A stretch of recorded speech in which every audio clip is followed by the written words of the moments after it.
Okay. Call the meeting to order, and we'll begin with the Pledge of Allegiance. Please join me. I pledge allegiance to the flag of the United States of America and to the republic for which it stands, one nation, under God, indivisible, with liberty and justice for all.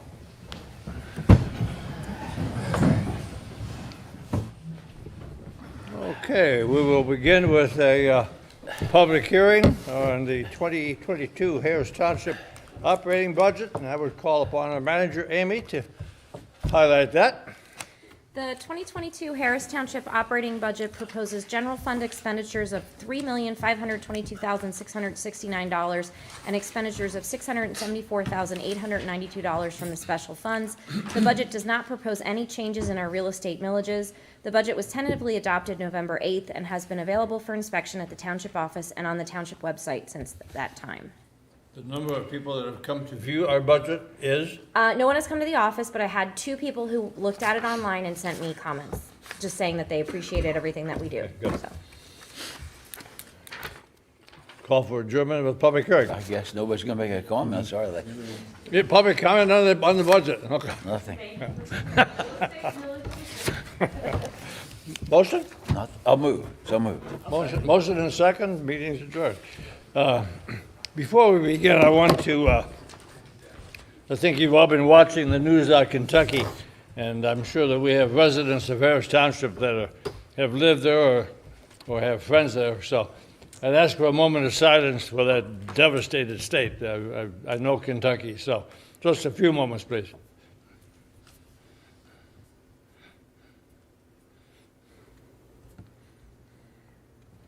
Good. Thank you. Can't imagine a tornado being on the ground for 227 miles. Man. Pretty close to Carbondale while I went to school, so I know that whole area. Okay, we have approval of minutes of November 3rd. They were included. Motion to accept. So move. Are you going to do the November 8th ones as well? Oh, okay, I have 2 sets, okay. 2 sets of minutes, November 3rd and November 8th.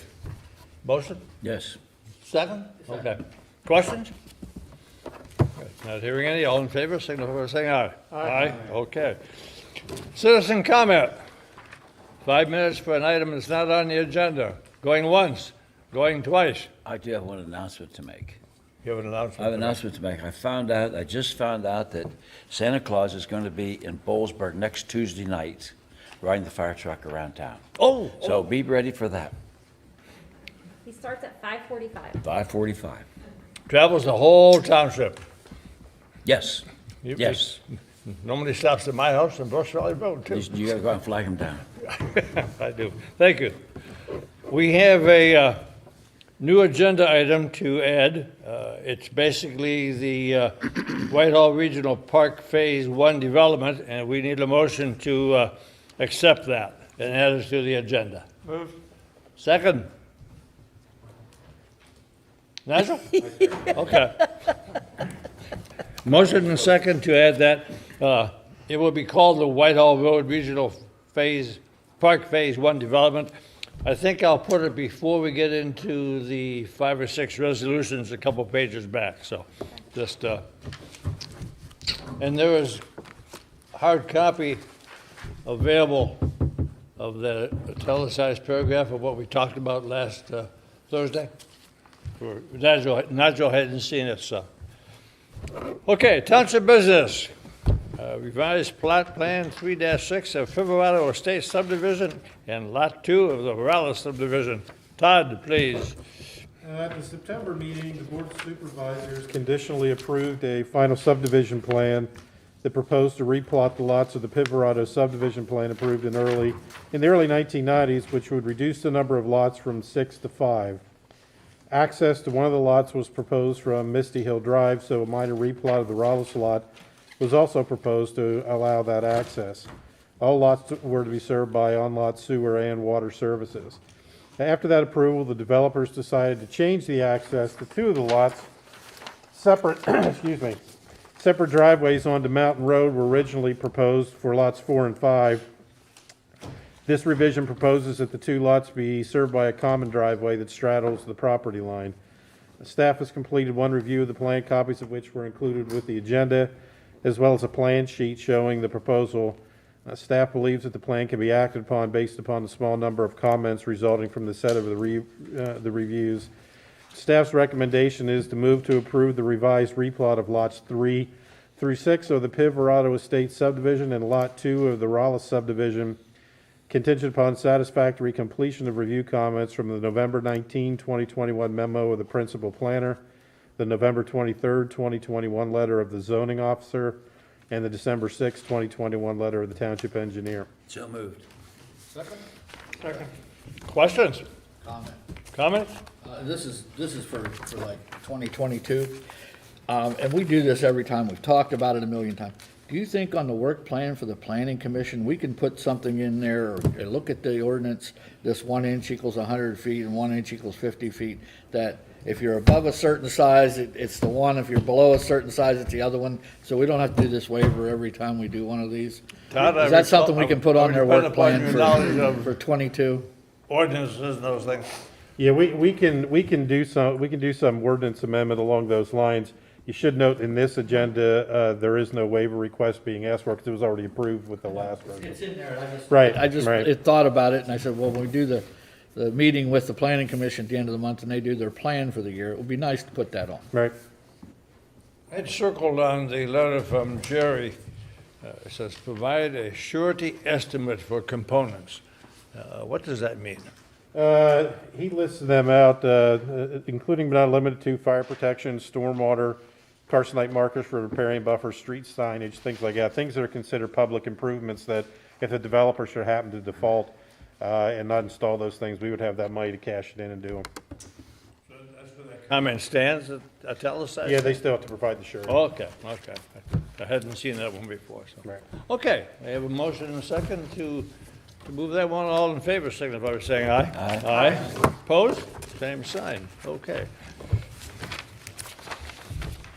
Okay, Agritainment Regulations, this is discussion only, FYI, so Amy and Todd and Mark and whoever. I'll kick it off, and then my esteemed colleagues can jump in. At last month's meeting, the board reviewed the revised Agritainment Regulations. They expressed a desire to allow outdoor amplified sound and to allow more commercial activities in the rural zoning districts. The Planning Commission reviewed the draft language and offered their thoughts. They felt that the township should step into Agritainment and make adjustments to the ordinance if needed in the future. Staff did considerable research on how commercial activities could be allowed without compromising the nature of our rural zoning districts. We consulted the Pennsylvania Clean and Green Law, which allows farmers to take up to 2 acres of land out of the tax program and use it for rural enterprises. And I should say that when they take the 2 acres out, it's for more commercial things, and it's because the land can't be converted back into an ag use. The rest of the property stays in clean and green as long as it can be converted back into an ag use, even if they're doing other activities. Using the clean and green language as a basis, we made additional revisions to the Agritainment Regulations. One item that we want, and we think we need to add this language into these regulations, but one item to remember is that Agritainment enterprises do not include the direct sales of products produced on-site or other activities that are regulated by the state's right to farm law. So if they're coming out to do a U-pick or they're coming out to do a trail or something, that's not anything that would be regulated by our Agritainment. The following changes were made. We allowed farm stays and farm weddings as Agritainment enterprise activities. Both farm stays and farm weddings were also given definitions to help clear up any confusion. We clarified that Agritainment enterprises can only occur on 2 acres of land. This mirrors the language in the Clean and Green Law. In the Clean and Green Law, it's called a rural enterprise incidental to an active agricultural operation. In speaking with the Center County Assessment Office, we were advised that farmers that propose rural enterprises show the acreage on a map. That land is then given a different parcel number and taxed at its full value. The county tracks this property to ensure that it does not run afoul of the clean and green regulations.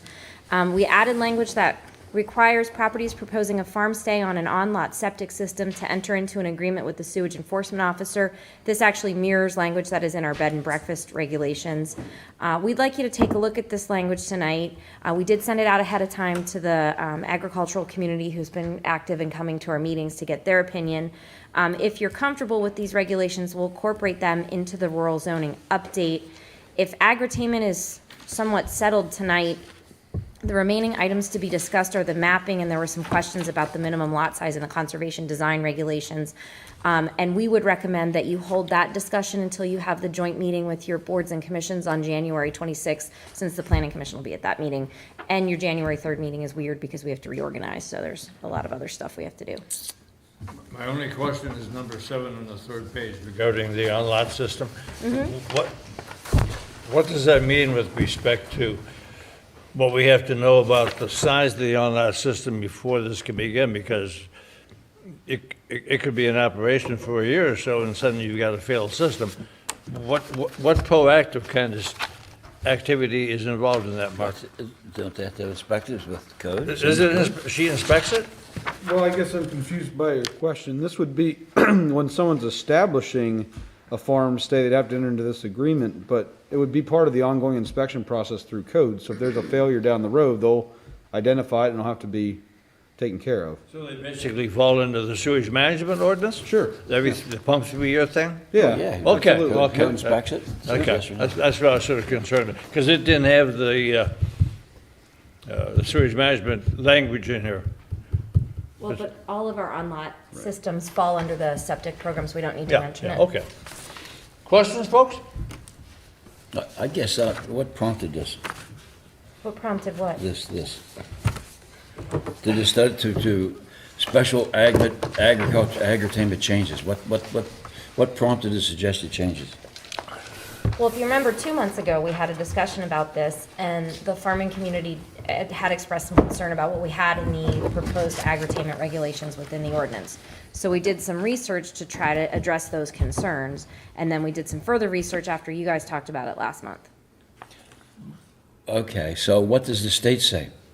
The state does not have any definitions for. They're working on it, so they're gonna come up with something. Well, what they have right now is they passed a bill that takes care of the liability concerns for a farmer who's having agritainment uses on their farm. They're also working on, or they have a bill, but it hasn't moved anywhere, that would allow farms to do anything they want to do under agritainment, and I think that it's probably not going to go anywhere.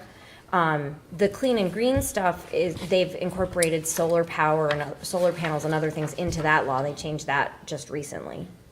The state changed that. The clean and green to allow solar Green and panels, green, yes. rural enterprises, But my that question kind of is, thing. what do we hope to accomplish by this? So we're hoping to allow some commercial activities to help out our farming community, because we heard from the farmers that they need the outside income to help them.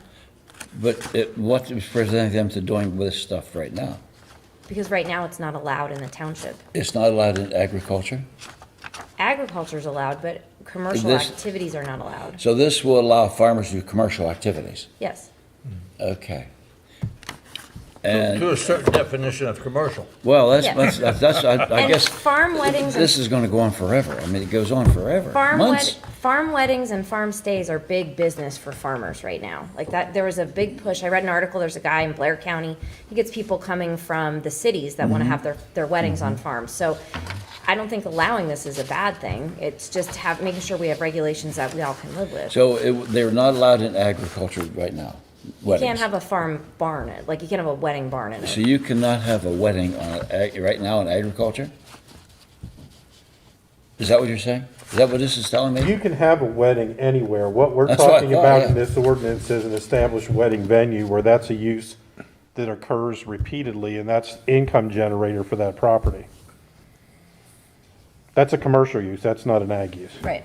So basically, if what you're saying is, if I have a farm and Nigel wants to get married on the farm, and I say, sure, go ahead, he can have the farm. But if I then say, you know what, I'm gonna fix my barn up, and I'm gonna put a shingle outside that says, I'm gonna rent my barn for weddings for whatever, then that would go into this, where the one I just let Nigel do the wedding is fine. Is that correct? Our farm here is a well-known wedding venue. Yeah. With a big sign outside. Yeah, you should check with Nigel's wife first to see if he. Well, But I no, would assume she was gonna be there, but I didn't wanna go that far. your premise is right. If it's just gonna be a single wedding that your friend's gonna come out to your farm and get married, I don't think there's anything we're concerned about. If it's gonna be a recurring thing, if it's gonna be a revenue generator, if it's basically gonna be a commercial use on an agricultural property, then we think it should be regulated. And the concern that was raised by a couple people on the planning commission, and I think it's a concern that we share, is if you don't have some kind of regulation, and following the clean and green law, I think makes a lot of sense because that's something that farmers have to follow now if they're in that program. But if you don't have some kind of regulation, we were concerned that somebody could buy a piece of property, not farm a darn thing on it, and plop up basically a wedding venue and make tons of money having farm It'd be a weddings. shame if they made money, wouldn't It would not be a shame if they made money, but we don't necessarily want all that in our rural zoning districts. I know you're Mr. I don't want any zoning. I didn't say that, I don't get it, I just don't understand it completely. I don't understand the need to jump in there and say, you're illegal, you're not illegal on something. What I'd like to comment on. I'm not, 100%, I like everything here, except there's a few things, like, for example, only allowing 2 acres, I'm not sure that's, and I know the clean and green, if they're in that, that's gonna dictate that, but if I'm not in clean and green, and I wanna do more than 2 acres, that would be but again, that doesn't overly concern me Well, right now. we can always. But here's tweak my this as thing. we get down the road. I want to, with what the planning commission told me, I agree with the same thing here. Let's get this enacted. Yeah. If it becomes an issue, if 2 acres becomes an issue and people want to petition for more or that, then we can change it. A long time ago, a guy told me, he was a wrestling official, you give the points, you can take them away. So we can pass this, and if we have to change it, we'll change it.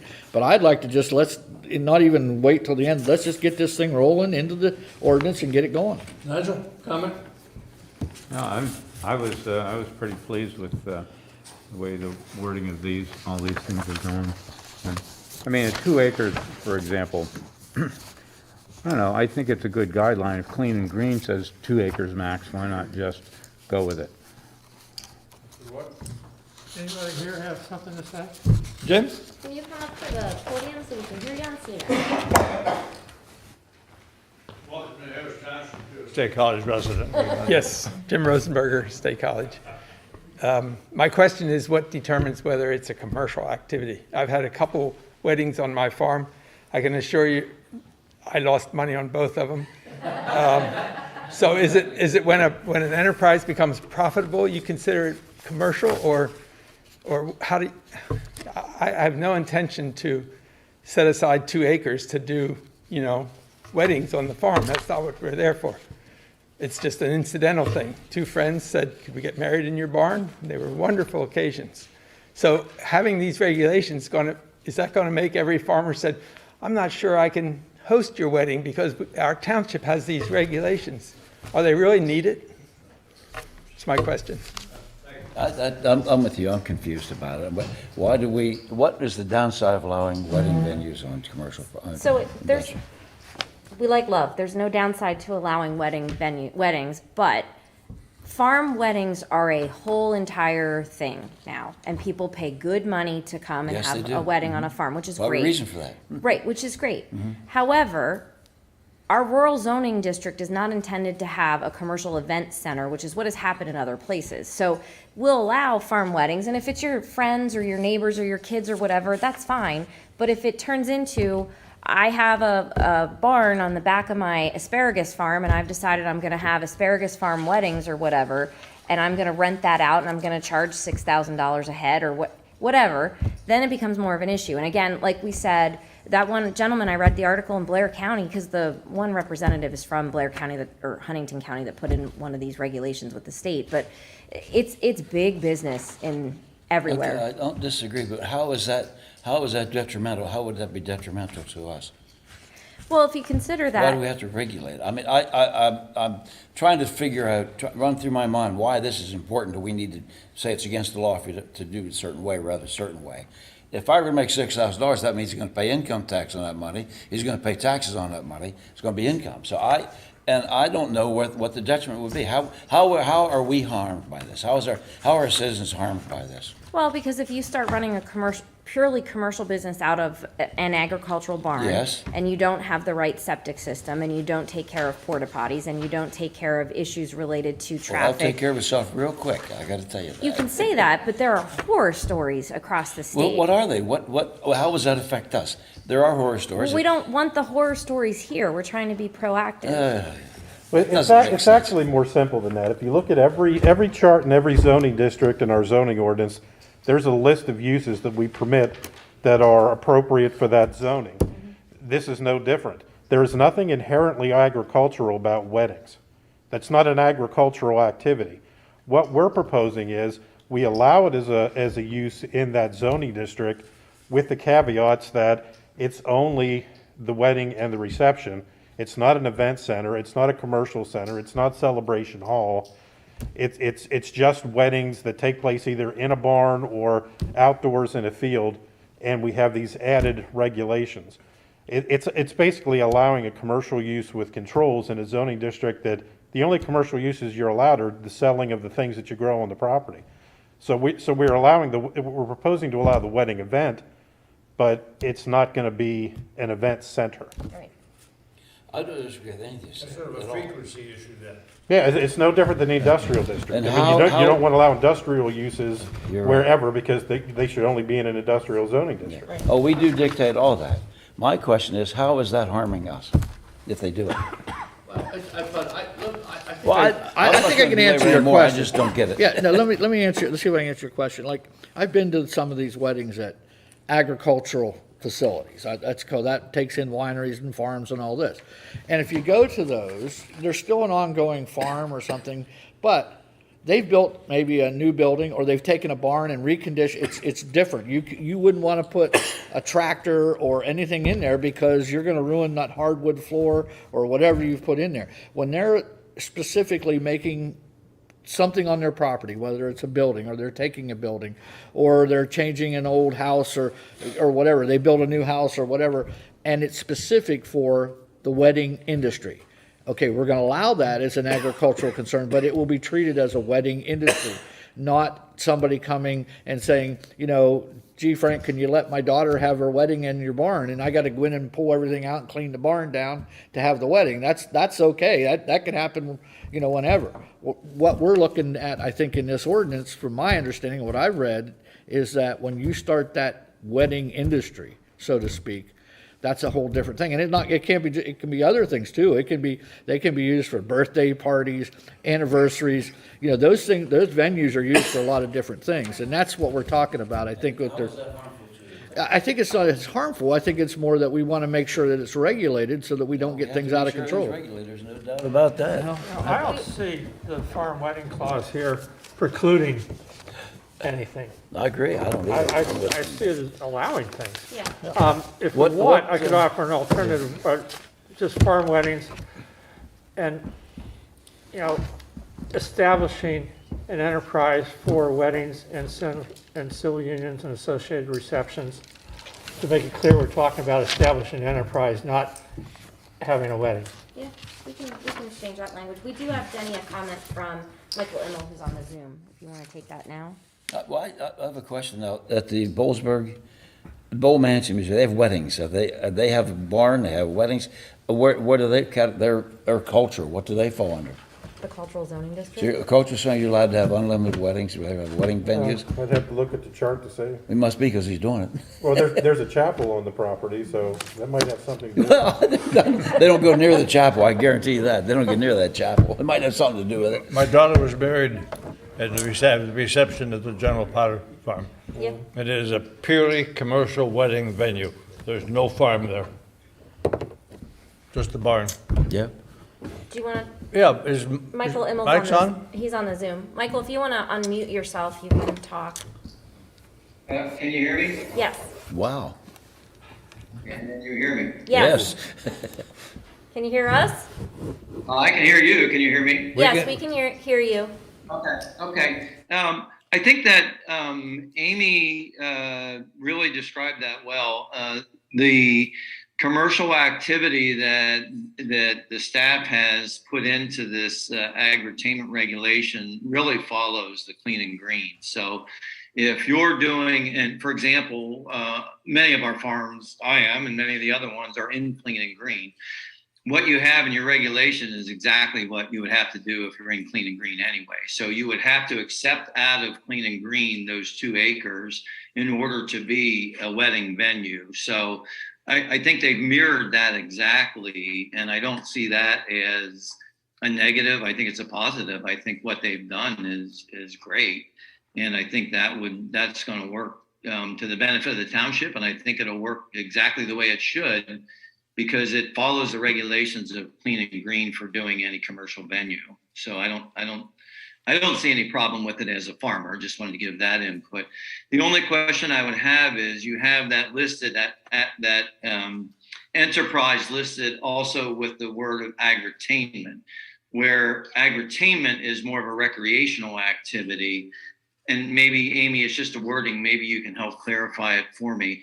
I think you're just talking under that enterprise, you're just talking about the commercial activity part of it, right? You're not talking about somebody doing a hayride or a corn maze that has to be limited to that 2 acres. Those activities can be done on more than 2 acres on the farm. Is that correct? Correct. Did you in your Okay. research find any other term of the agritainment? Because it's somewhat confusing. Agritourism is used a lot. Tourism? Okay. Yeah, agritourism, agritainment are really the two most common that I've run across. interchangeably? No, sometimes agritourism it has more of a tourism kind of definition behind it. I don't have any good examples right now, but they tend to include additional uses maybe beyond what we have in mind here with agritainment. Jim, did my wording get at your concern? About it being, a farm wedding being establishing an enterprise. I think that takes care of it. Thumbs up, thumbs down? We could change it to a farm wedding venue, and then. Yeah, that might be helpful. That clarifies the physical image. I have a couple. Can you Sure. go to the podium, please? Thank you. Can I say, I'm not completely finished yet. Can I say one more Oh, thing? okay. Go ahead, Mike. Please. If you look under the agritainment section and definition in the clean and green, it actually includes, and it says verbatim, it says farm-related tourism or farm-related entertainment activities, which are permitted on or authorized by the landowner in return for a fee on agricultural or recreational or educational purposes.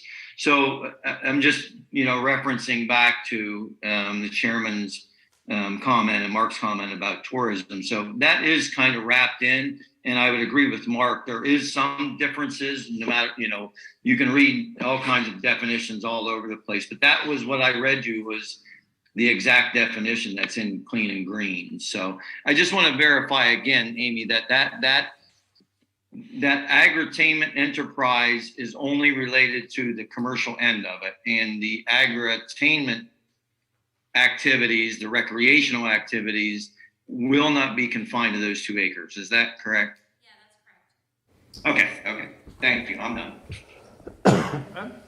So, just following up on that, maybe it would be good to say, call it agritourism enterprise, and then agritainment would be clear. But anyway, so with what we're saying, there are implications with clean and green if you do set up a wedding venue or something like that, a separate building. So I understand the 2 acre thing. That was my question too initially.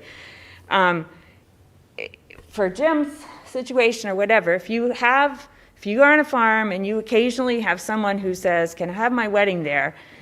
Can we at this point say, yes, but give me some money to do what needs to happen for your wedding, as opposed to going in the hole to do it.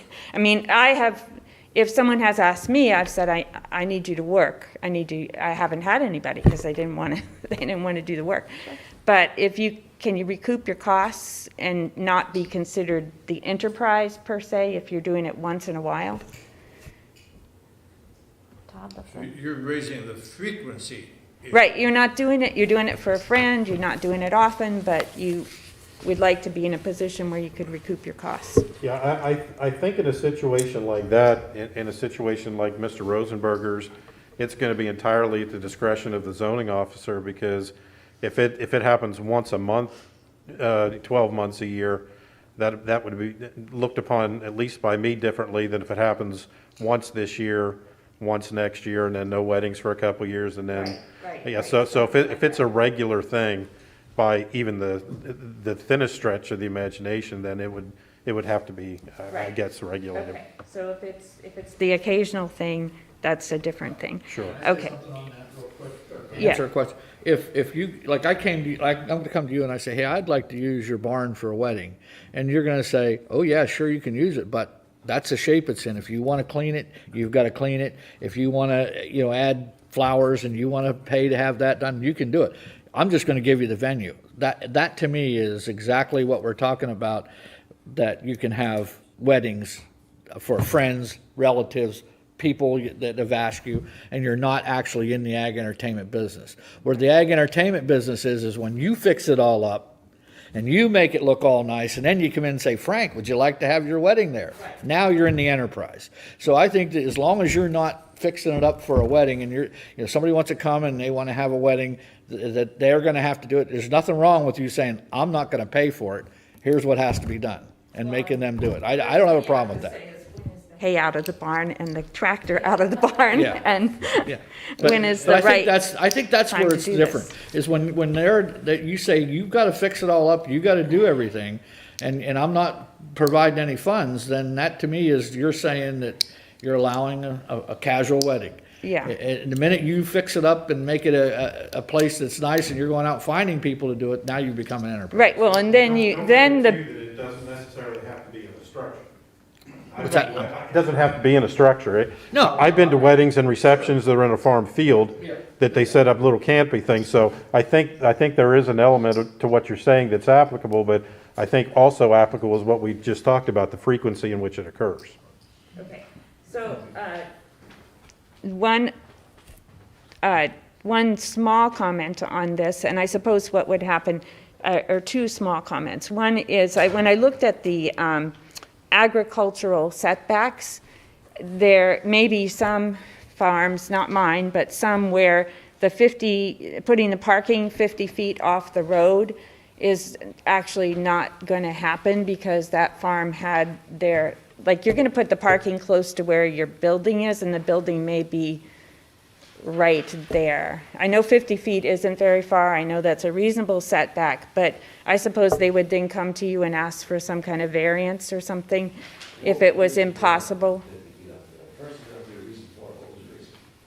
Well, I think one of the reasons is safety, because if you saw any of the conversation with some of the land development plans we've had recently, Kent Baker, former engineer on our planning commission, is concerned about people stacking in and out, going in and out of intersections and driveways.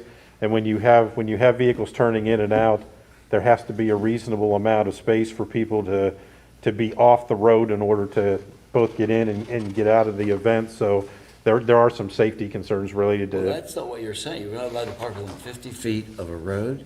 Well, that's what we're Like saying. Route 40 The parking has to be at least 50 feet away from the front property line. Okay, so 45 would be Wass's front property line. They can't park a car within 50 feet of Route 45, is that what that's saying? That's what it's saying. And the reason for that is somebody might back out in that 50 feet? Well, you don't want people backing out, you don't want people stopping, Chick-fil-A. You don't want people stopping on the highway to allow other people to pull in and out of the Well, parking there's a lot lot. of traffic, you're gonna have that, regardless whether they're 50 feet or not. I guess there's another thing I don't quite understand either, but who knows? I guess I'm not with the program. I don't get it. Yeah, well, that's the kind of situation that I'm thinking of, where those people, either because they're grandfathered in because of what they're already doing. I don't know if that works for that kind of situation, but I'm just thinking that back in the day, the thing was to put your house as close to the road. Back in the old properties, our barn is pretty close to the road. The original farmhouse, which is not mine, is right close to the road. And so if you would put your parking close to where your farm stand was or whatever, and it might be close to the road. So I guess I'm envisioning it wrong, because when I drive up, for instance, if I go up to 45, I knew Austin Farm or Hess Farm. If they want to park in their fields, they can't park within 50 feet of the road, the fence row or whatever it is. Is that what we're saying? I don't know, I'm not quite sure how They're this saying the applies. official parking, I guess I shouldn't speak for you, but my understanding of it is whatever you set up as your official parking has to follow the setbacks of agricultural zoning, which would be 75 feet from your rear neighbor, 100 feet from your side neighbor, and 50 feet from the front, which is a road. And that's where you know, hopefully there's not many problems with that, but I could envision that some people might, some people may have problems if their barn, if they're trying to use their barn or they're trying to use I don't an old house and it's right on the road and the logical parking is right there beside the facility. I guess I'd have to see a few examples of that before I understand what we're talking about. That Yeah. we don't want people, we want people to be able to go off the road. I do understand that. Right, yeah, definitely. But what does that have to do with where they park in a field or wherever they park? We don't want to cause a sight distance issue for people exiting on and off of the road. Yes, well, that's And a concern, yes. That's the setback. That's why you develop turning lanes. And we had that on 322 at the Powder Farm. Powder Farm parking is absolute chaos. Well, what, there's nothing to do with 50 feet off the road, does it? It is They're- probably 50 feet off the road They're at the down in there. Potters. Yeah, they're way down in there. Not when the parking lot's full. What's that have to do with 50 feet off the road, though? Can we entertain waivers to this? That's all I'm If asking. it's in the zoning ordinance, you have to get a variance from the zoning hearing board, and I sincerely doubt if you're talking about a 50 or 100 acre property, the zoning hearing board's gonna grant a variance for 50 feet of parking. And the reason we put in there because we're worried about traffic lining up on the road before they go into the parking area? Well, that and leaving, I mean, the regulations How are, does 50 feet off the road stop or start that? I mean, there's so much traffic But there. it gives some kind of sight distance and it gives some buffer. Sight distance and buffer for what? People exiting I don't and know. entering the farm. I know, okay, I'm a little thick on this. Explain to me how 50 feet, park 50 feet off of Route 45, up through the fields up through. There's a car right down there, the road's here. He's parked 50 feet, has to park 50 feet, no closer than 50 feet to the road. How is that gonna help traffic on this intersection there? Because you might have a situation where the activity is so intense, like there's a lot of people going to the farm, where people are gonna try to, we've had this, people are gonna try to park on the side of Route 45, on That's top on the illegal. other side of Route That's 45. No, you can park on Route 45, Well, then why we tell them they can't? because we don't want them to do that, But because you that's a can health. park there, we don't That's a want- health safety issue. Okay. Let's wrap this up. Okay. The second question is, it's not me, but for the people who are already, might be considered to be doing this thing, which I don't know exactly who they are, but are they going to have to do this, turn in a site plan for what they're already doing? yes, if somebody's doing something that's currently gonna be, if this gets adopted, gonna be considered agritainment, they will have to go through the same process as anybody else in order to establish that as a use. And so your definition of what would be, it just gets a little fuzzy between what's agriculture permitted by right to farm and what becomes commercial. It's easy to see commercial if you build a building for that purpose, like a wedding venue. If you build a building for that purpose, that's easy to see. Or if you build an amusement park, that's easy to see. But do we have any existing things that you're looking to go get permits from, or applications from existing businesses? Is Tate Farm or Watson's, any of them, or the wineries, any of them going to need to go through this process for what they're already doing? I guess it would depend on what they propose to do. My assumption is that when and if this ordinance amendment gets adopted, we will get contacted by those property owners with that very question. Here's what I want to do. Do I have to go through the process? And we'll figure out what exactly they're doing and if they do have to go through the process. Can you give any, how you would judge what would have to go through that process? Well, I think what we'll do is we'll look at the wording in the ordinance that gets adopted and see what they're proposing to do and see if it qualifies as something that's regulated. Okay. Existing uses would be grandfathered in? If the existing use is being performed before it's allowed by the ordinance, no, because it's not conforming, it's illegal. It's non-conforming. It's not, you can't be non-conforming unless at some point you were conforming. Oh, If you're just doing it illegally, you I can't. just wanted to raise the question. I'll let you Right. figure that out. Michael Immel has his hand up again on the Zoom. Mike, we see your hand. Yes, could, item K on that document where you say that an agritainment enterprise shall only be established or modified following an approval of site plan. And there's, more verbiage there about submitting that list of activities. For, again, I understand that for commercial enterprise activities, but are you requiring that for things such as corn mazes, hay rides, pumpkin patches, those type activities, to people to submit and have an approved site plan for that? The site plan standards are for those activities that aren't typical farm activities, like the ones you described. If you have a U-pick operation or something like that, you don't have to go through the site plan. It's the more commercial things that aren't not necessarily typical agricultural uses.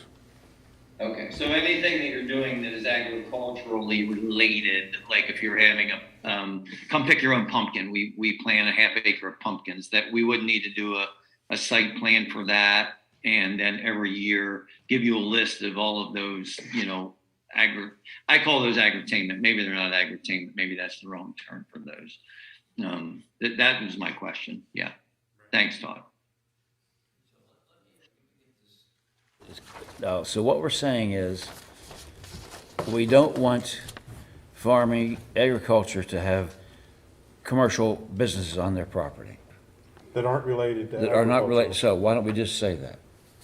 Well, because we're trying to allow some of those things on a limited basis. Yeah. So we're saying we are gonna allow farmers or persons with agriculture to have some commercial business on their property that's not related to agriculture. Yeah, that's the weddings and the farm stays and that kind of thing. Okay, so we're gonna allow that. Yes. Okay, so, all right. I think, not to interrupt you, but I think what's confusing about this is there is no actual standard definition from the state of Pennsylvania for agritainment. And agritainment, under the right to farm law, there are things that are allowed to be done on a farm, which we totally agree with. We have, we can't regulate them and we don't want to. The U-pick operations, people coming to the farm to see the ag operations. But the agritainment, and there's a line that keeps getting pushed elsewhere, and we want to kind of avoid that from here. It's the farms that want to have commercial activities, which on a limited basis is okay. And that's what we're trying to do. And that's where somehow we need to find some language that encompasses what you can do in the under the right to farm law and encompass that into this language.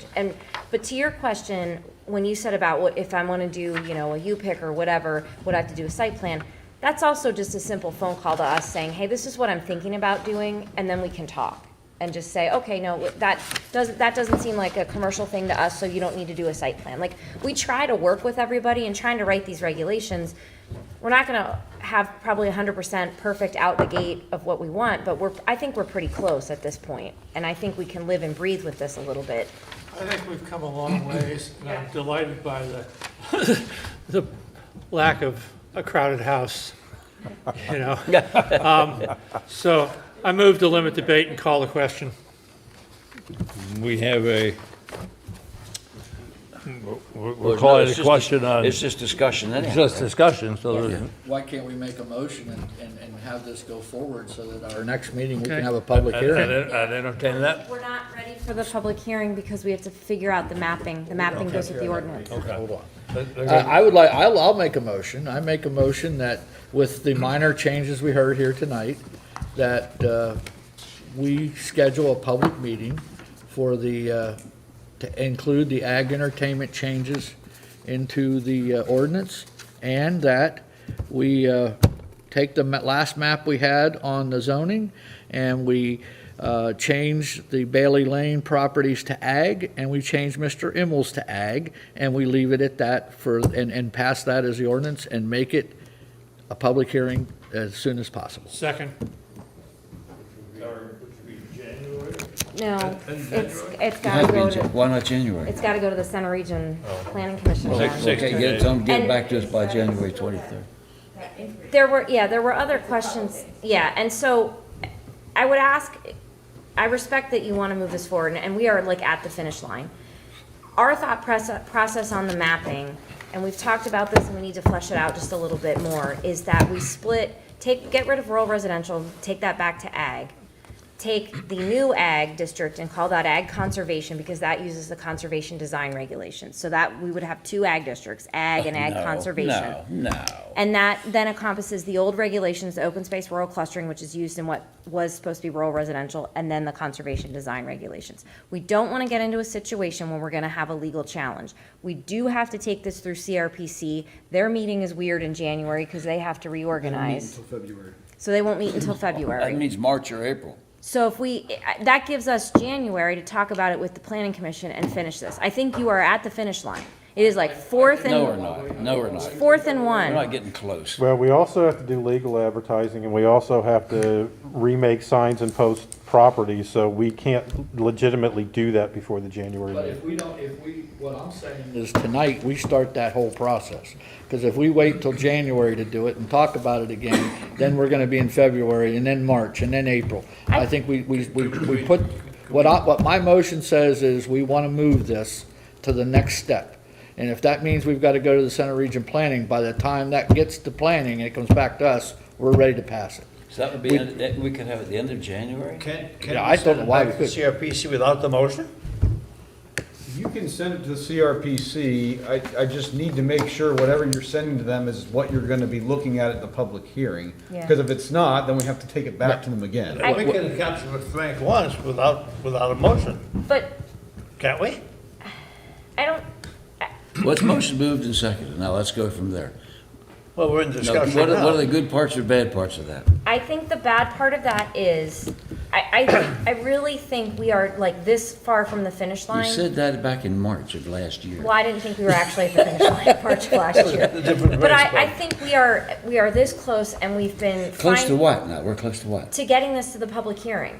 Well, we just made a motion of how we can get to the public hearing. Wait, we need to talk about, there were concerns raised about the minimum lot size with the conservation design. I think we need to go back one more time Minimum lot size on the conservation. and talk about that, and I don't think we should do that now. We're Is not. that is in the ordinance? You could just agree that you're gonna make it, the minimum lot sizes. It- I think there's an issue with the understanding of the verbiage, because I think we're good with what it is. But we want to go through that one more time. And with this mapping, I don't think you want to just pull out the Immel property and say it's going to stay ag. Why? Because I think you're opening yourself up to a spot zoning challenge. I don't think so. I don't see how. And Who's gonna sue us? anybody in the township can sue you for spot Sure, zoning. they let's can, find but out who's who it going is. to? I think that's a stall tactic. It's not a stall tactic. is. I want It this is. done just as much as I'm the beyond, rest of I'm you. beyond thinking that isn't a stall tactic. Something is going on here. I don't want to test us with a legal challenge. Why don't, who says it's illegal? We don't know that. Our solicitor Yeah, it said is it. Well, my our solicitor job. didn't say that necessarily. Yes, he did. Not at that meeting I was at with him. He did not Well, make a we've asked commitment him on 3 or that. 4 times, and he's consistently said that if you take Okay, let's get a one letter from him. property and it's the same as other properties and you zone it differently for no apparent good reason, Well, no we have a good justifiable reason. reason, then you have a zoning challenge. I think You have good reason.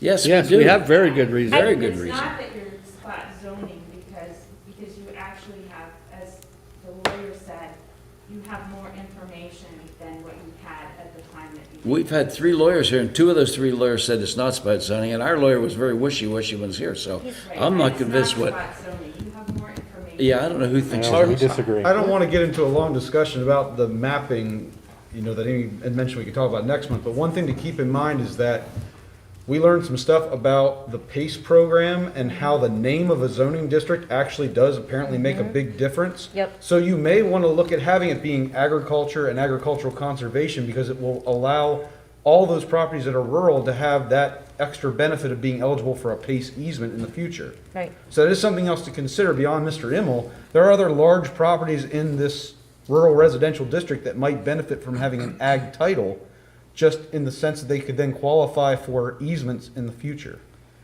I wasn't aware of that until we did research. You can still get an ag easement under rural residential, but it counts against you if your name of your district is rural residential. It So doesn't matter if it allows Let me ask you a ag. question. You are Sure. not in favor of moving the Emil into agriculture. Is that, am I right? Who is No, against that's this now? That's not at all what we just So, said. so everybody's Wait. satisfied with moving Emil property and. We're saying- and We're saying you should. Immel and other properties other can be properties. ag. into agri, we're happy with that. We think that you should take the rural residential district, based on this new information that we got about the PACE program, and we've done And I'm glad we had all the residents participating because it helped us. We found a lot more information.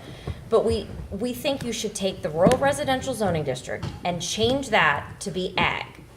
All, the And rural then- residential is all gonna be all ag then? Wait, hold on. You're We're getting- we're drifting off the green sheet Well- and talking about a mapping zoning issue that's not on the agenda, and I don't think we're prepared to talk about. We have a motion and a second. Right. And I was gonna modify my motion to clean this up so we can get it And done. you won't withdraw it? Because we If can. I withdraw one, but I wanna add another one. Accomplish what you want. Yes, I will, here, I will change it. I will change it. I'll withdraw my original motion, and I will make the motion that staff come back to us at the next meeting we have, whether it's the 3rd of January or the whatever, with these changes to ag entertainment, with the map change to Immel property and the properties on Bailey Lane staying ag, and you can call the other rural residential, whatever you want to call it, bring it back to us so we can say, this is the end. This is what we want. So I want that at our next meeting. So- We don't want any more discussion. We want that. He made a second. Will you agree to the amendment? I agree. Okay. Now we have a discussion on that amended motion. Can I'm I happy clarify with it. one thing? Our next meeting is January Well, 3rd. we can have one later in January. We're having one We have January one. 26th. Oh, okay. Can we do Soon that? as possible. January 26th. January 3rd is not quite. Yeah. January. Yeah. January. That's reorganization's too Yeah. busy. Okay. Yeah. Okay, we have a motion, second, we finished with discussion. All in favor of that motion, signify by saying aye. Aye. Opposed, same sign. Fine, thank you. Guess what? You understand now? I got it now. Now- Okay. Thank you. That gives us time. Okay. Thank you. Item C, proposed ordinance 352, amending the township's wireless facilities ordinance. This is almost as exciting as the last one. I'd like so- to talk to anybody that understands this. Does anybody understand this Much bullshit? I understand. I recommend that we, pass this ordinance tonight. You know, whatever we gotta do to vote for this, I make the motion, we vote for it. Set the public Let's hearing. hold a public hearing.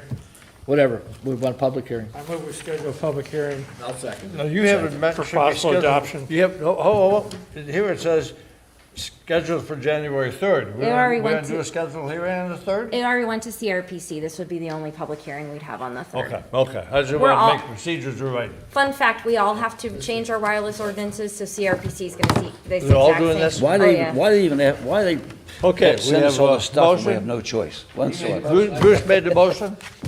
He got a second. We have discussion. All in favor, signify by saying aye. Aye. Thank you. Item C, let's flip over another page. ABC. Let's go into page 4. That was item C. See what good things we have here. Oh, the Bowl Avenue corridor study. I'll do this. Both of you or one of you or? I'll take it. Okay. So at last month's meeting, the board reviewed the feedback received from the public on the proposed Bowl Avenue road diet. The majority responding indicated they were not in favor of the road diet and cited concerns with traffic backups related to losing one travel lane. They also questioned the need for bicycle facilities within the corridor. Staff met with Township Traffic Engineer Rob Watts and Township Planner Tom Zilla to debrief on the project. During the course of that discussion, it was discussed that there are projects within the road diet that could potentially be split out and funded separately. These projects would not involve reducing the travel lanes or adding bicycle facilities. They would be aimed at improving the flow of traffic through the corridor and include items such as removing the concrete median, extending the turning lane and adjusting the timing of the left turn arrow from Bowl Avenue onto Shingletown Road, and investigating ways to address traffic flow at the Bowl Avenue Bollesburg Left turn going which way? onto Shingletown Road. You're going east or west, going west? West, Okay. yep. West, that way. Okay. And investigating ways to address traffic flow at the Bowl Avenue Bollesburg Pike intersection. The finished product from the corridor study would be a document that identifies these potential projects and includes cost estimates and information that can then be used to apply for grant funding. It can also be used as justification if the township were to approach PennDOT ahead of paving projects in the area to ask for these items to be included in their plans. PennDOT has indicated that they may actually be paving Bowl Avenue in 2023. I'm amazed about that. Yeah, they were supposed to pave it actually in 2020. They went to because they had storm sewer trouble up on the road. Oh. So Oh, if yeah, you're, that's right, that's right. If you're amenable to this, I can get a proposal from Rob to actually put the corridor study information together. He did this out in Lewisburg. He sent me the document. It's like 50 pages long if you wanted to look at it. It's pretty neat because it pulls out separate projects, and then the community he did it for actually just took that information and used it to apply for funding. They didn't have to go back to It's, him. it's more easily understood than the big project we didn't look favorably upon. Yeah, I think the thing that, from my listening to people, everybody, they talk about, it'll back up traffic, it'll do this, but I think we're all looking at the wrong way. Stand down there at 4 o'clock and watch your races start. It's a wonder we haven't had a nasty Sounds like accident. we are going the wrong way. It's a wonder we haven't had a nasty accident down there. There's just one waiting to happen. So, I say, go ahead, I agree. Let's do this, let's get the numbers so we know what we can do.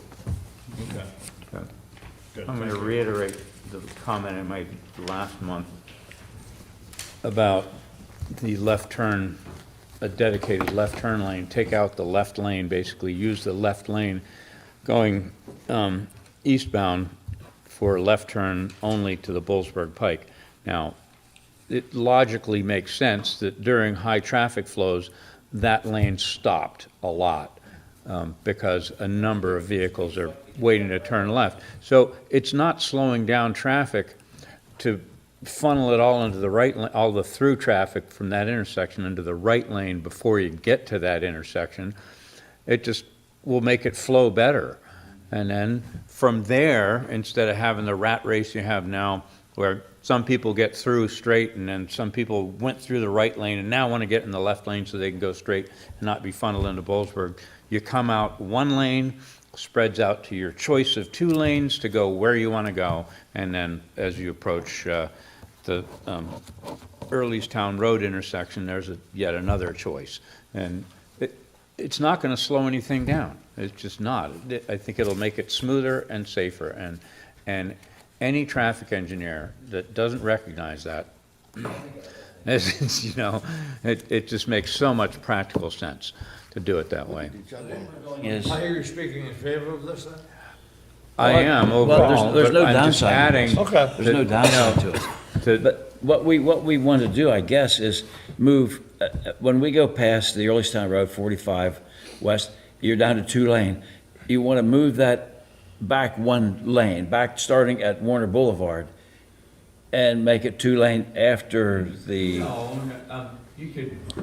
Well, I don't know what it's Well, you gonna wouldn't have to design. move it all the way back to Yeah. Warner Boulevard. You could have the merge in anywhere in that Well, starting at section. Warner, probably starting at Warner. Yeah, I mean, you don't have to have, but Because you've got the basically, road going to the Well, museum. so what we're doing is we're shifting it back this way, you're right, so less congestion, and what our goal is to make that a shopping area, village area type one, Route 322 between the Pike and Earlestown Road. Because you have an Yes. exit going to the Columbus Mansion, then a little bit further down, exactly right across, you have the exit going to the Military Okay, this- Museum. this all The Military ties- Museum is yes. a very heavily used intersection. Well, this all ties in with our village commercial ordinances we just passed, that on both sides of the road, we can have village commercial, and that will tie in with that. Okay.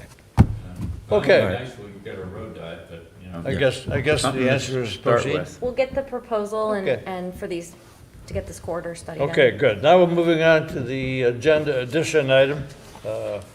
The 4 of us, minus Nigel, were at that meeting, the joint meeting last Oh. Thursday. Amy had the recommendation that came from the Exec Finance Facilities and Capital copied. That italicized section basically is what was recommended coming from that meeting. And we needed to take action because it's moving on to the general forum Wednesday at 4 o'clock. So we need some kind of formal action of agreeing or modifying what is in that italicized paragraph. Well, I don't know that it's going to make much difference. The motion was to accept option number 2. If that fails, to go to option number 3. Well, I wanted the unanimous input from us. Unanimous. Yeah. Unanimous input from Well, all I of us. don't see any to option, proceed any with other option. I think what we said was, just to verify, is we voted for option 2, but the default is option 3, because we can do option 3 right now. Park and Recs can do that, because the only thing that they don't have is that 816. Yeah, so option two, we have to release some So of it's those going to funds. end up option number 3. Okay, let me, Hold it, go ahead. Oh, well, maybe don't. no, option number 3, the Parks Authority will do, irrespective of what happens Yes. this week. Okay? The additional, what is it, 850? 300 and some thousand dollars. Okay, well, yeah, but no, actually, the additional 816 The contingent funds. contingent funds, okay, is all available to the authority to request for the next 24, 29 months, I think. In other words, 2.5 years are left open to request the general forum to approve drawing down some of that additional money. It was 3 years from when it was passed this summer. That has to be unanimous. That has to be unanimous, Yeah. okay? So you guys could start, do option 3, and then you could actually go back to the general forum if the political wind Exactly, changes exactly. and get that money, because the political wind might be dissipated. She might agree to it.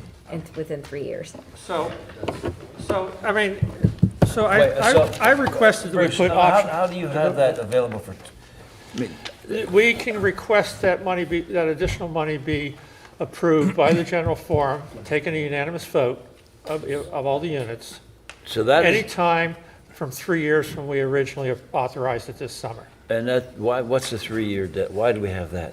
That was. Is that when a notice is, Yeah. called or Yeah, that's- something?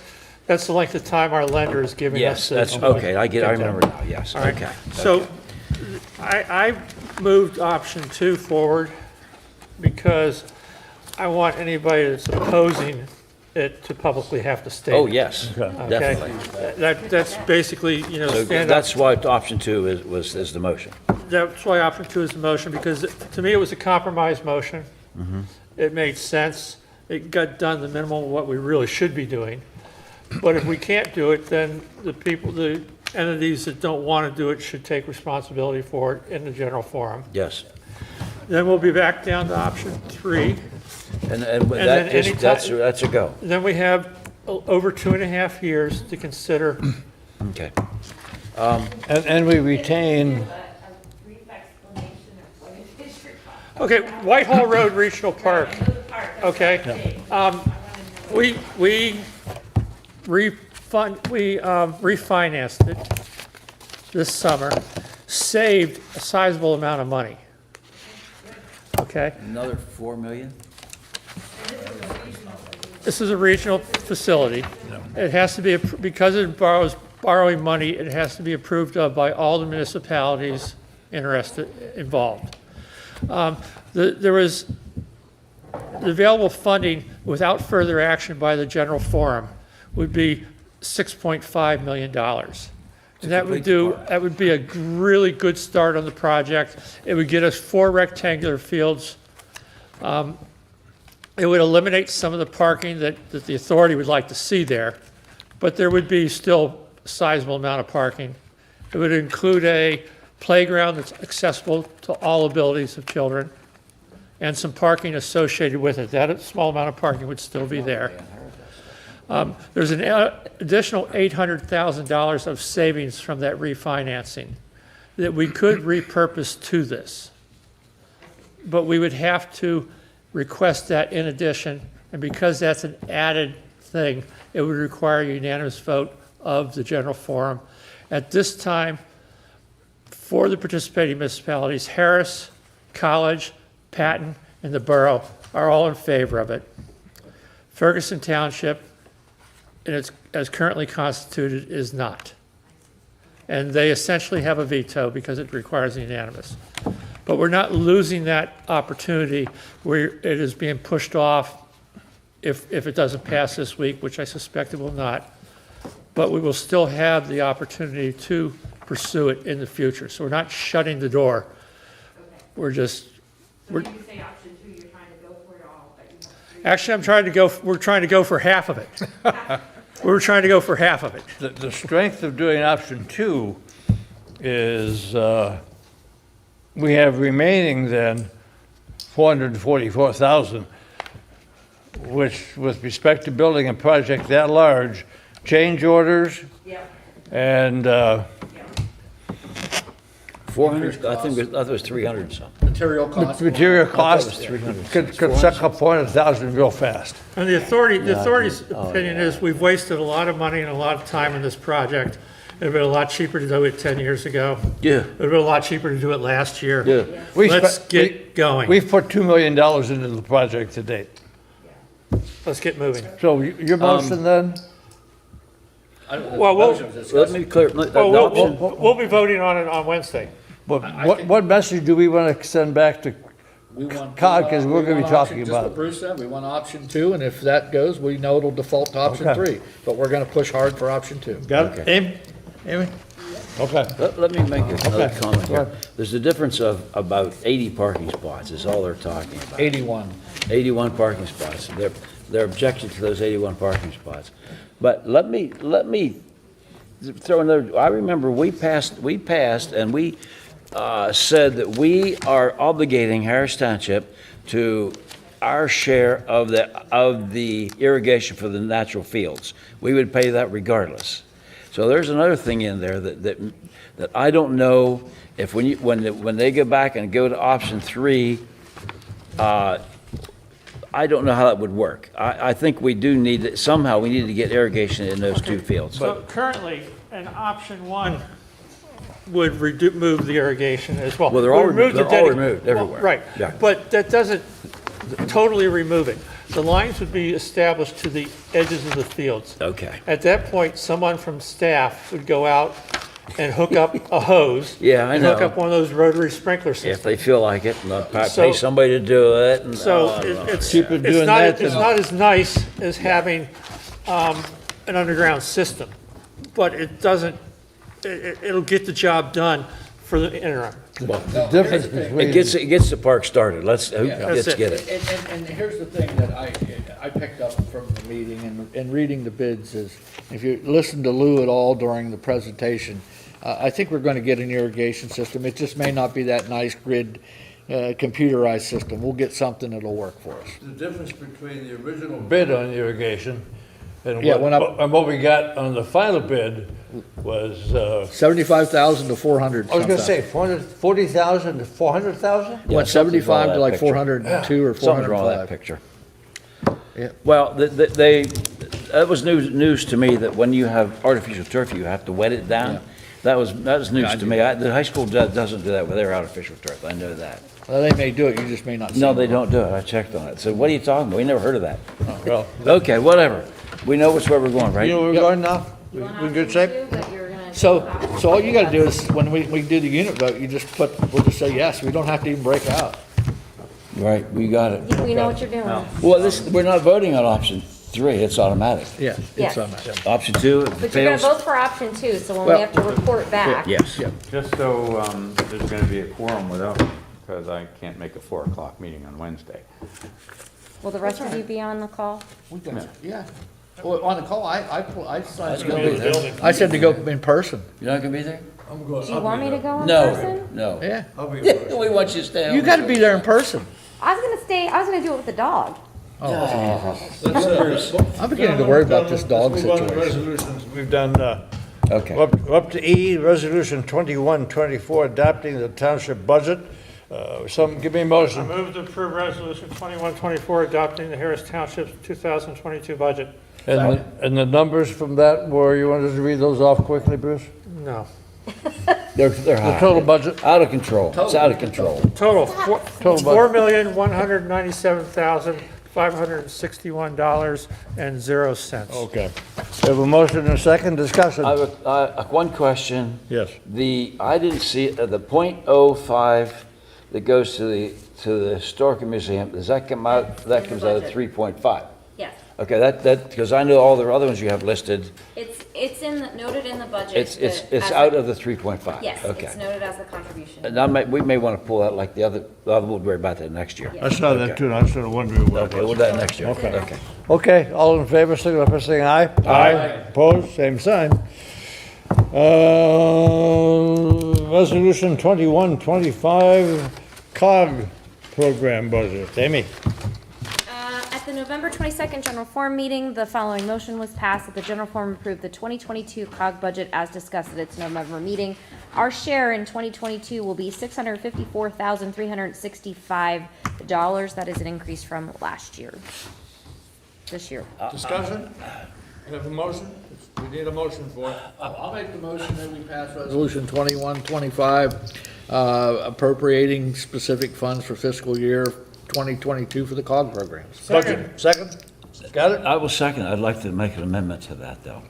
And that is the fact, the four items that I brought up before, I can't remember what all they were, that they were for studies and they were for additional work. One of them was $75,000 or $80,000 for the climate action plan, which was a what if, and the $250,000 for the study for Millbrook Marsh, the $80,000 for one of the, and also the $45,000 for the study for the finance thing. There's four of them that we only pay for those when they're awarded. We don't pay for them divided into 4 equal spots like they were going to do. So they would deduct that from our first or second quarter amount. We not pay that until the bids are actually awarded, if they're going to be awarded. How does that work into the Well, current number? that I don't know. That is going to have to be a process that between us, between you and Joe Vallone, how it's going to work. Yeah, I don't know. Well, here's what's going to, Well, I think that was in the motion when we sent it to the. when Township. the finance committee, we let it up to the process, as a process. No, but I think when we sent it for review by everybody else, I think the general forum passed that. When you brought that up, I thought everybody agreed to that. I don't think, I think. I thought they it's did. still in the budget, and typically what they do is, Bud is right, and I hate it too, because typically what they do, oh my God. Then I'll amend my motion to say It's a that we big don't one, pay it until Elizabeth. it's funded. Well, here, like the Amy can test, they bill us quarterly. Yeah. And this is what they're going to bill us quarterly. Okay, That includes that $300,000. I will amend my motion that Already we did. don't pay those until they can give us a bill for them. Okay. That it's Okay. been actually paid and distributed. Yes. Distributed. And some of this may not get done. Yep. But So yeah, we will automatically Right. deduct it. We will automatically deduct it from each quarterly payment. Well, yeah, somehow. But So the I'll- the assistant staff positions may not be filled. Well, plus the finance thing, the Millbrook Marsh study may not go, and $80,000 may not be spent on climate change. I'm not quite. Well, it should, well, we don't, well, okay. But not at that price, man. You made the motion, you're amending your motion? Yes, I amended it to, And and who, Yes. you agree to the amendment? Yes. Further discussion? All in favor, signify by saying aye. Aye. Opposed, same sign. Okay. Resolution 2126, establishing property tax rates for 2022. Amy?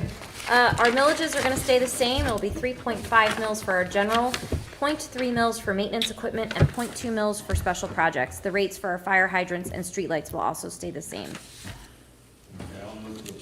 Resolution 21-26, establishing the property tax rates for 2022.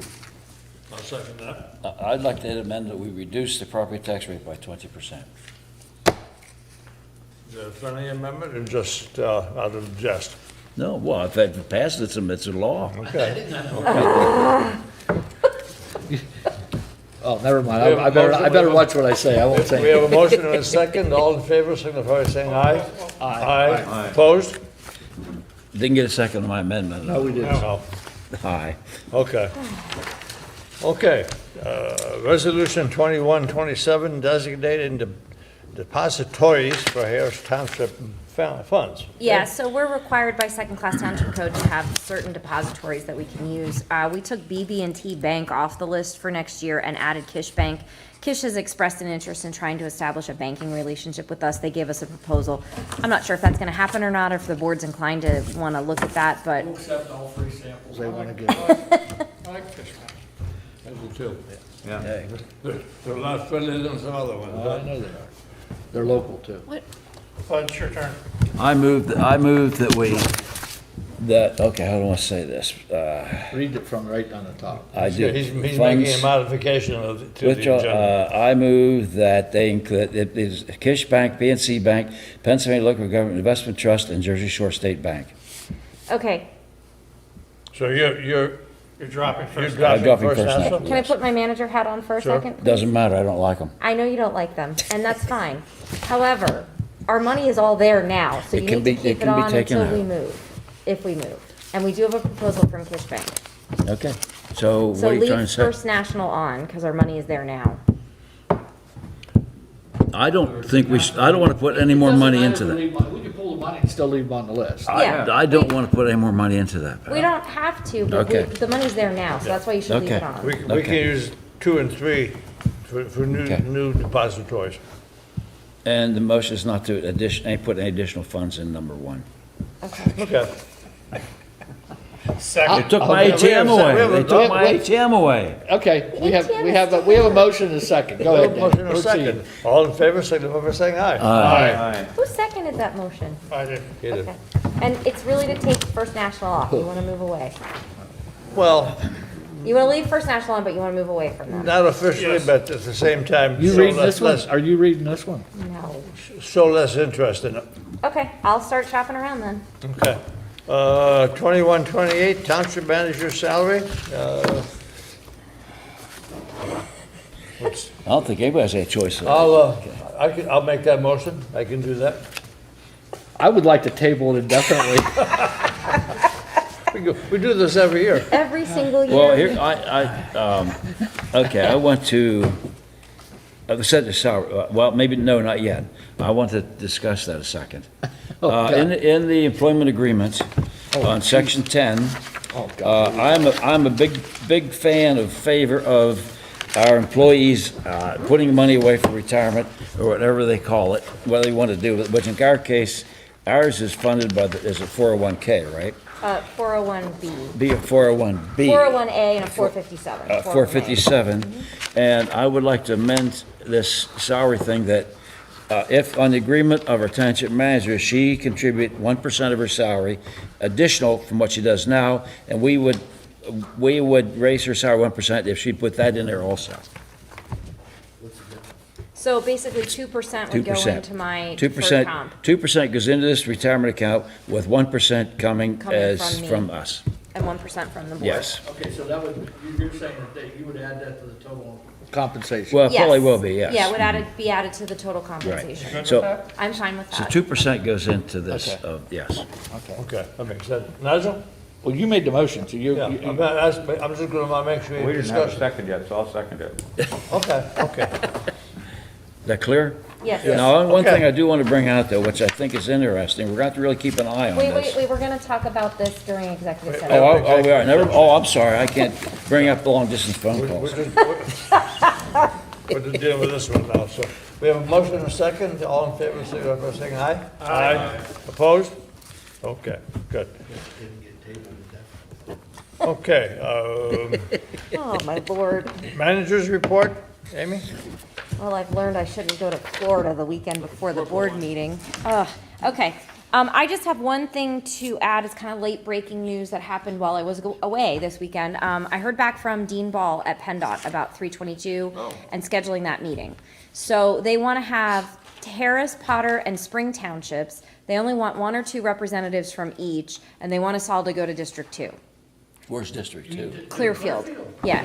So they're gonna set up a call. He said, I'll set up a call if you're amenable with us and Potter Township and work it out. And I said, that's fine. He goes, because I'm concerned about sunshine law. And I'm like, I'm pretty sure you can have a meeting, because they had that public meeting with all of us before, Yeah. as long as we're not Well, I know taking any Frank's action. gonna go. And Well, I'm going. I would like Who else to- wants to go? I would like to go Den along. wants to go.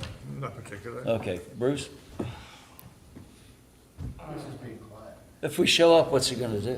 Well, and that's the thing. Potter Township only has 3 supervisors. If they, We'll outnumber them. if two show up, that's a quorum for them. Yeah, that's right. That doesn't make sense. They don't want a lot of people there, but they don't want to get, I understand that, but still, they're accountable to us, they should listen to us. And- And if that's the case, bring the meeting here. I talked to a gentleman today from Collier who came in and he said, I wanted to meet you and talk to you about this road, because they met with, Dean Ball came down and they met with him. Did he? And they're still debating the trucks. They're like, the guy's like, we know the trucks are going to 80. We agree with Harris Township's, opinion. And they're like, oh no, they're going to Clearfield and they're going to Yeah, they are, well, then to 80. some of them. Yeah. And so he's like, I think they know where they want to put the road. And I said, look, I think having this meeting, the whole purpose is let's all try to find a solution to whatever problem they're trying to solve that doesn't decimate both of our townships. I did have a heart-to-heart with Mr. Zella the other day. Oh, did you? If you get the truck traffic That's heat. directly to 80 from Potter's Mills, you're not going to have so much truck traffic following 322 all the way We to have a Woodland. business 322. Yeah. I mean, The Woodland is changing because Gio's Barbecue is closed. Oh, really? They're redoing that whole intersection? They're closing, he's closing the business. Oh, so he's just closing Coming it? back. Not because they're doing something? No. Oh. It's not. So Corridor O, is it coming back? I will keep you posted, Yeah, and okay. if you can tell me who wants to go to Clearfield. Well, I'll go. Frank wants Yeah, we to go to go. Clearfield. Who- I would- If We whoever can wants stop to in go, and see the goes. Lesers. I would like to go, so I'm asking if I could go. Well, we're taking the township vehicle up there, so Oh, Well, Frank. I'm putting the Hey, child box bud. on for you, I'll trust you. Hey, Bud, we could take her to that, what is it, Denny's Beer Barrel Pub, and Denny's get her Beer one of Barrel. those 20-pound She could probably eat the hamburgers. 15-pounder. Yeah. Currensville. Okay, other comments on this? Can we take our No, there township was engineer nothing. along? Oh, Yeah, that number you 3. guys have talked about 3. Yeah, number 3, Let me give you I some kind background on of, I that. kind Go of ahead. said that to Bud, and Bud said, yeah, and we talked a little bit Well, about. yeah, but we didn't, what, But yeah. here's what my thought was on it. You know, the Climate Action Committee in there, and the whole time that was, we've heard all those, I'm sitting there going, they're great, but we're a little Harris Township. We don't have that kind of money to do half that stuff. But we have stuff our people are doing. So how can we facilitate and let people know that they can do rain gardens and composting and things that we can do? I do locally? 2 of the 3. Yeah, and so why don't we have a committee that we can create that would have people on it that would allow us to put things out to the community, to help our community actually be environmentally friendly without having to spend $1 billion and put all this other stuff that they, all these studies and stuff. What can we do here in Harris Township? And I'd like to create that committee. I have a folder at home, probably 2 inches thick, from EAC. I did some work with one in Lancaster and Erie. We have a lot of background. I'll give you the folder. No, I think we got to put a committee Sounds together. like you're not volunteering for Like I'm talking I'd about. love to get into Danny, it. I'm talking like an ABC committee. Yeah. Like an right. ABC that we could put together. Environmental Advisory Committee. Yeah, Yep. so if you want, I can put that on the agenda for your February meeting, and we Yeah. could talk about it. I'd like to discuss The it. organizations, Yep. all kinds of good information. But there's all kinds of things, and you look around the community, people are already doing a lot of stuff. We do a lot here. Yeah. People are very I like the conservative. idea. Yep. Well, Okay, if you remember, our resolution was a little bit different than the other resolutions. Ours said, we're practical. Theirs said, just do it. And I think we need to look at where practical it should go. You're gonna put that on January 3rd? I'll put it on for February, so we can do Okay, all the good research enough. on it. Managers, anything else on the purple sheet? Oh, I just have one other question. Okay.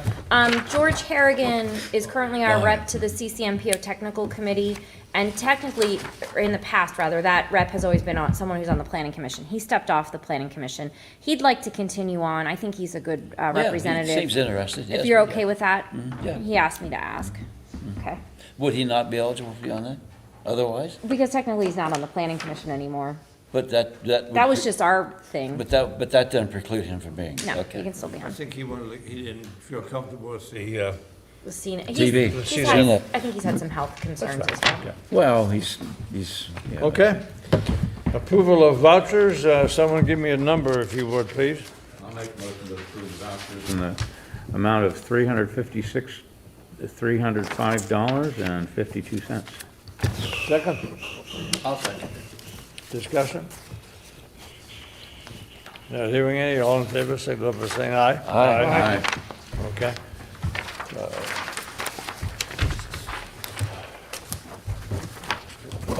Cog committee reports. We had the executive committee meeting last Thursday, and we had one a week before that, so we've had a lot of executive committee reports. Public service, we talked about, pretty No interesting. solar purchasing. No, public. We talked about two 537 plans, one for a major rebuild of the sewer line in Calder Way Oh, I see. from from west of College Avenue, past the Alpha Fire Station, all the way down through Calder Way, almost to Pew, the next block, east of Pew. A major rebuild. It's almost all the way down. Oh, it's a major rebuild, sir. And it's part of actually the College Avenue reconstruction. They want to do all this together, so And I think the borough's gonna do some Calder Alley over too. it's a big process. Then the other one is a sewer issue with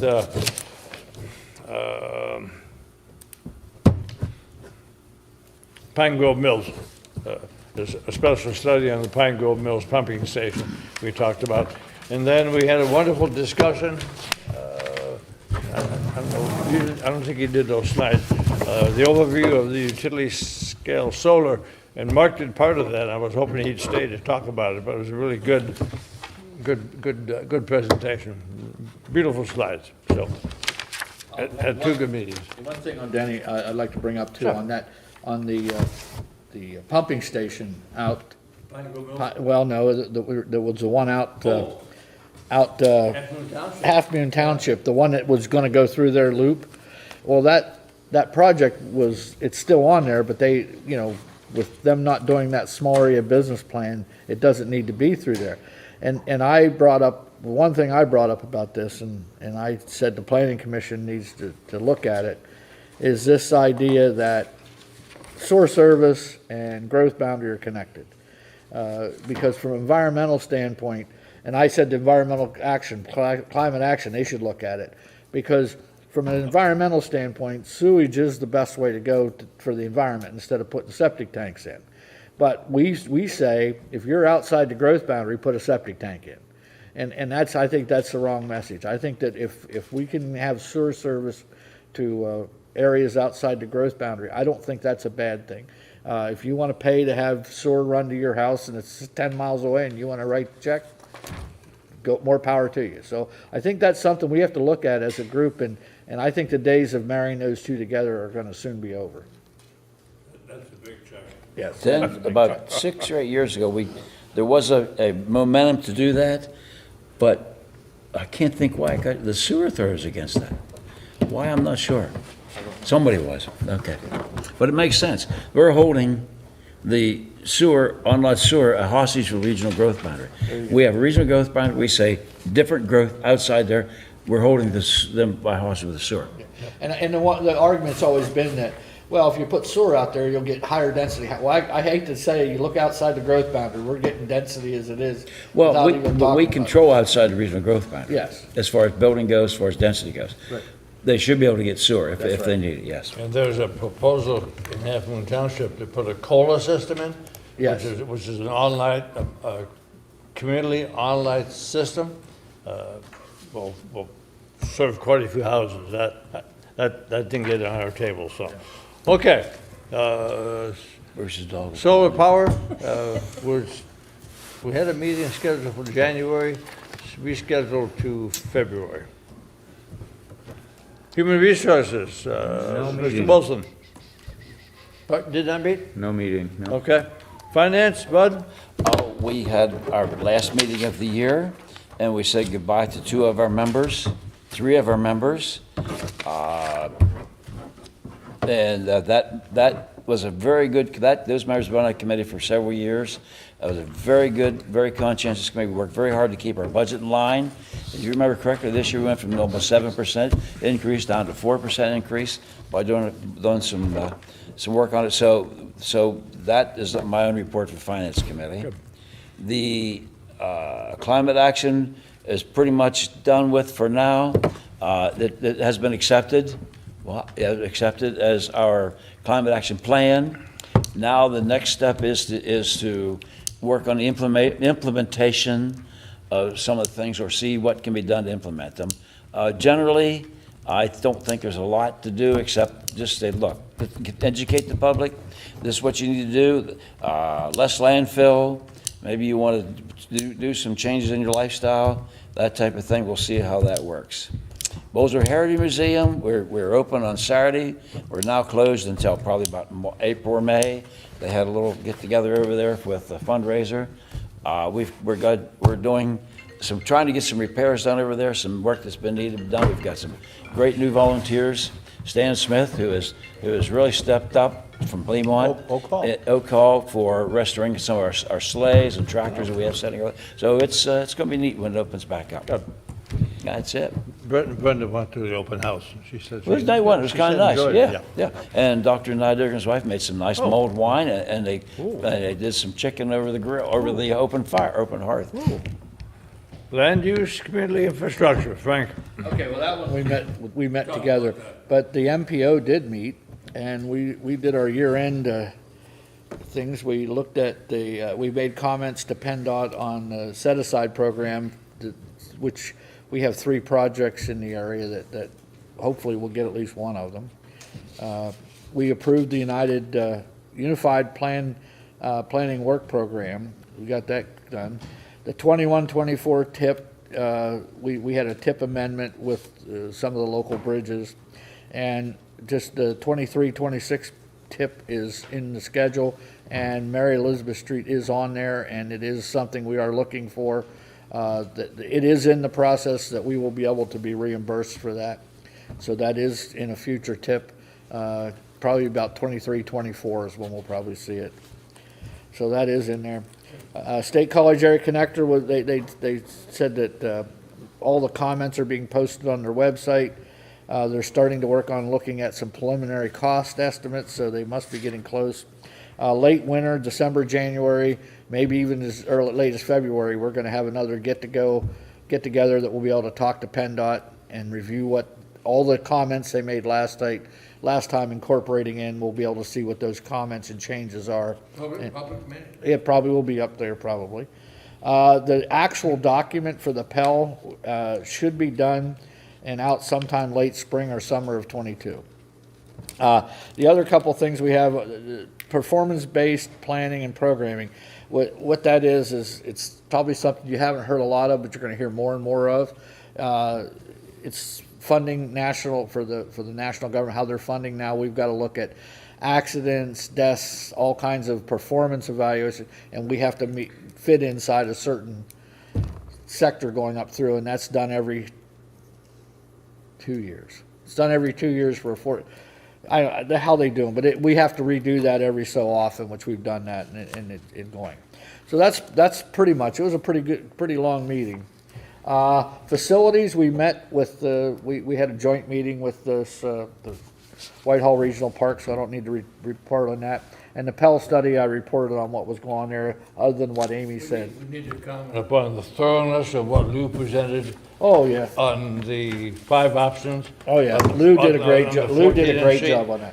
What we're getting out of Lou, and I don't want to, I don't like breaking arms, but, from the facilities committee, the ad hoc committee, where we've come from that, and identifying as early as we could that we needed somebody to be a facilities manager, and that fruition coming, we're seeing, that committee's went from working at the snail's pace to just, stuff's coming in, we're getting evaluations, we're reviewing a lot more. You're going to start seeing where we're going to be telling you when it comes to budgeting next year that, okay, here's how many dollars it needs to just maintain this facility or maintain that facility, so we can start getting that into that, and the capital improvements, how much we have to put away for the things that are coming. Those numbers are coming, and they're a lot closer than I would have said a year ago. So we're seeing a lot of fruit there, and Lou was probably the right guy to get in there and do that. Can you imagine having Lou here when we did the discussion on the library location and the cost of the library? Well, it'd been interesting. Yes, it would have been. We would have saved probably a whole year. Oh, yeah, I made a little bit of a comment here earlier when we were talking about the Whitehall Regional Park. I think you might see some savings in that and some more getting done than what. Oh, he's done a lot of. Yeah, I think there's a lot of worst-case scenario in that bid, so I think we'll be fine. Here's what I'm hoping. Now that we have set the authority loose to do what they want to do, I think we're going to get some more work done. I think so, too. I think we'll get a lot more stuff done. Yes. I'm very impressed with his input. Okay, Bruce, you doing public safety, parks capital, and Center Region Park Authority? Well, the public safety co-met, that was our joint meeting, so I think that's been covered. I will say once again, I'll emphasize that PennDOT didn't show up, which is disappointing. You know, they need to come to the table. Oh, the other one, the one back a month earlier. Right. Okay, yeah, you're right, okay. We didn't meet, yeah, okay, I guess that's the last one I had. So Parks Capital met in a joint meeting with the Center Region Park Authority. We briefly discussed the College Township Water Authority wants to revise the agreement with Oak Hall Regional Park for the well up there.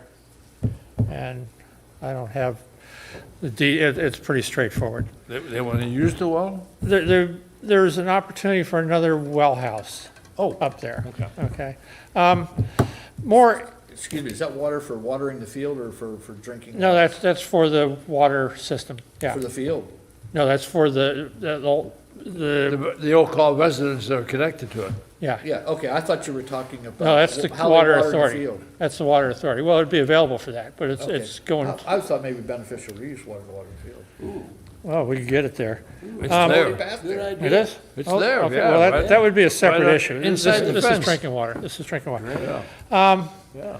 So if you may recall, the Parks Capital used to meet with the Park Authority on a monthly basis. And a couple years ago, when I started to chair that, we got together and we agreed that quarterly would make more sense because the authority at that, was just having to do these things twice.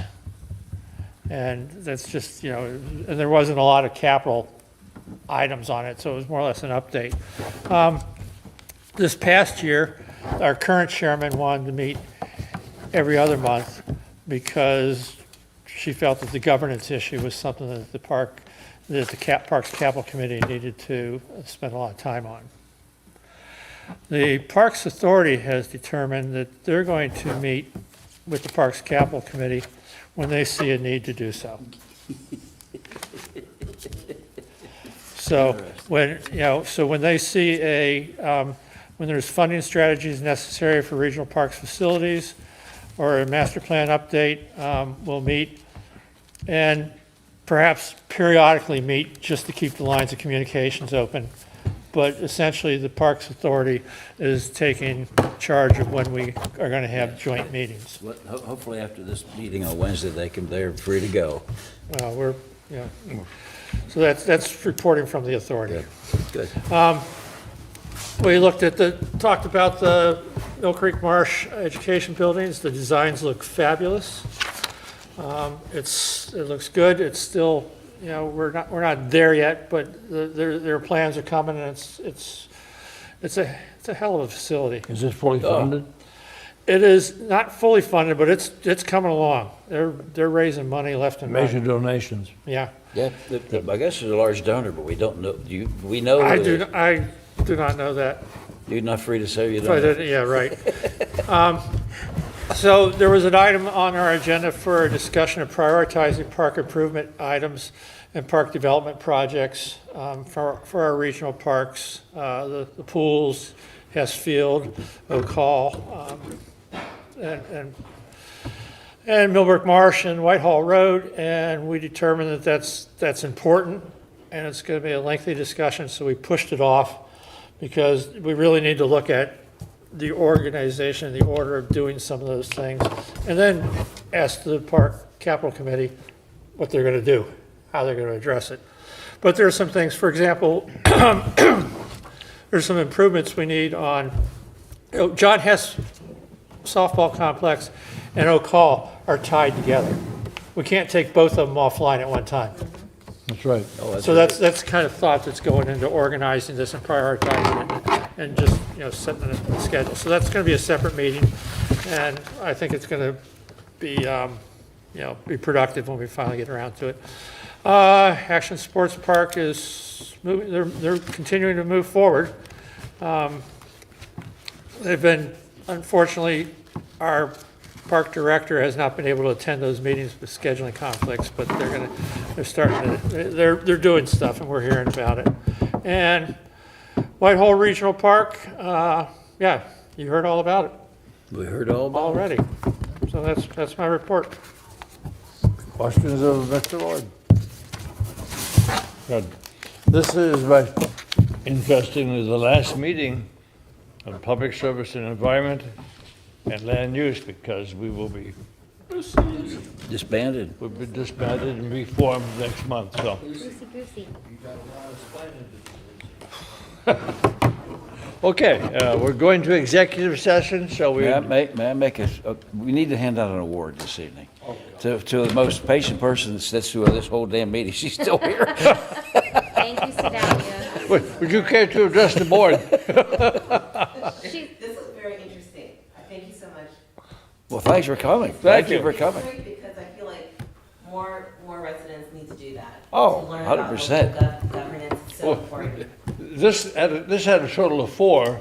Last month, we had the whole room full. And the last year we had one, No. So, 2 months ago. so yes. we keep, Yes. as topics come and go, people come and go. So, I'm not sure what we have, what that We're says going back about to our tonight. regular meeting room next month, right? Yes. Okay. Okay, now we'll do executive you. session, and CNET can flip the switch, and we'll Stop the Zoom. stop. We're just not, we don't have to go back to it. You have to go back to regular. Yeah, we just have to To talk adjourn. about the fact there was personnel